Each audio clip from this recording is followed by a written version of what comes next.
Dying to know. I've done first of all, good morning. Good morning. I've done some interviews via telephone, but nothing in person.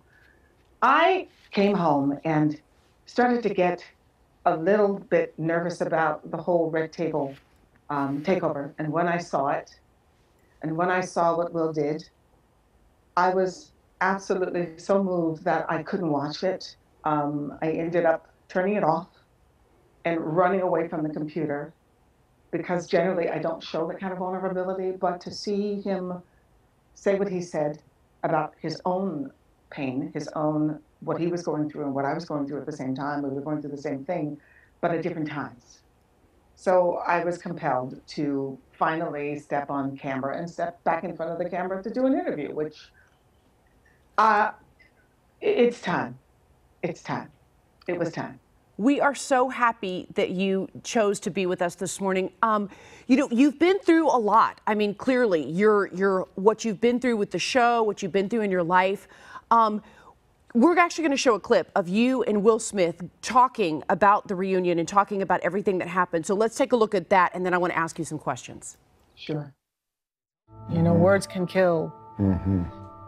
But I lost everything. Reputation, everything. And I understand you were able to move forward, but you know those words, calling a Black woman difficult in Hollywood is the kiss of death.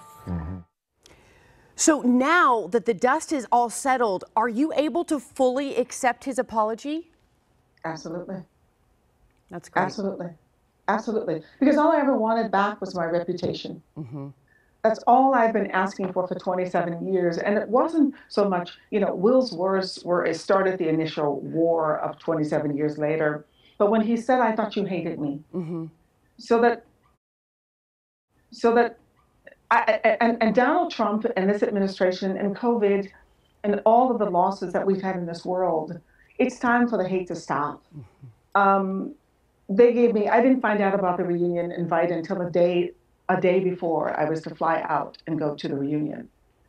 They had been trying to get in touch with me to no avail.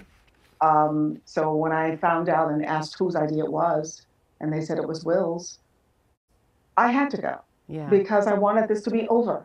Desperately wanted this to be over. I said I wasn't going to serve another 27-year life sentence. It's a great point. Sure, absolutely. I'm not sure if you can hear me, but I was so touched when I saw it I saw this relief come over you, this wave of relief. And then you reached out to hug him, which looked to me like he so desperately needed that, but so did you. And I want to tag team on that question. I wanted to ask you, because it seemed like you'd been through a lot of darkness. Do you feel lighter now that this weight is lifted off your shoulders? It's starting to. Okay. You can't give me back 27 years of what was taken away, because understand the time when my son was a baby was taken away from me. That all that time of my late 30s, all of my 40s, all of my 50s, half of my 60s, with being labeled a difficult bitch. That's hard to let go. It's starting. It's starting with the outpouring of love and support from people, and working on my own project, my children's project, making my own way. I've had to make my own way because there was no one to save me. There was no one to reach out to. There was no Oprah. There was no Ayanna. There was no Dr. Phil that could do this. Only Will could do this. And it was always only between he and I. So yes, we've been communicating back and forth, text messaging, and it feels really good. And when I did hug him, I hugged him and he hugged me back for real, because we both needed it so desperately from each other. So I'm not used to showing that kind of vulnerability unless I'm acting, in a role, because people have been so cruel. Right. So yeah, it feels good. It's starting to really feel good. Is there a silver lining in this? Because now you've been getting a lot of attention because of this. Is there a silver lining that maybe you're getting more attention, and could we possibly be seeing you in more TV shows or movies or on Broadway? Could that translate into more possible opportunities?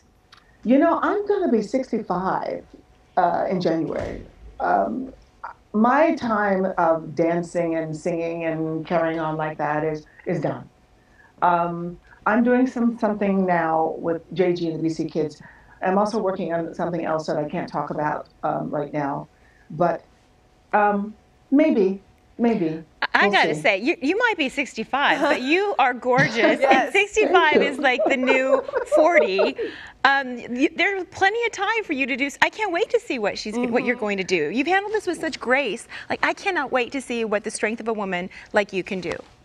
Thank you. And we're looking for distribution for JG and the BC Kids. So if you're looking for something really different and something wonderful and something exciting, please contact us. Contact me. Just reach out. That's a great point, because it's a very smart series that I love, and I was reading all about it.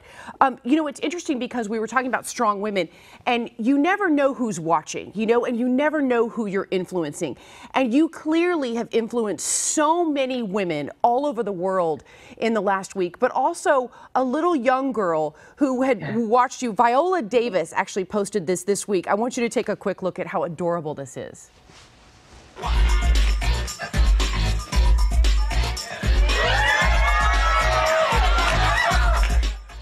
Isn't that amazing? Viola captioned it. Isn't that adorable? And she captioned the viral video of you and your ballerina mini-me. She said, saying, "We influence more than we know." And I think that is so important, that we're all watching you. We all acknowledge you. We all see you, and we're all really, really proud of you. I appreciate that. And I appreciate the love and the incredible outpouring. I had no idea that this character was so beloved. I had no idea that I think people too were looking for a healing. It was a healing. It felt like God. It felt like a laying on of hands for me and for Will to come together. And I'm so proud of him for doing it and for reaching out to me. I had to say yes, because I could not say no. I could not say no. So thank you so much to the entire world. Who knew? And all those little girls who were inspired by my 36-year-old dance.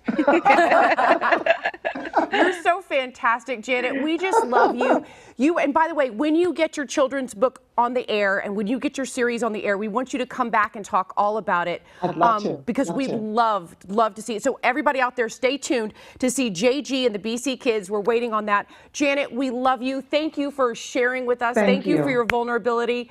And we'll be right back after this. We love you, Janet. Bye-bye. Love you too. Ciao.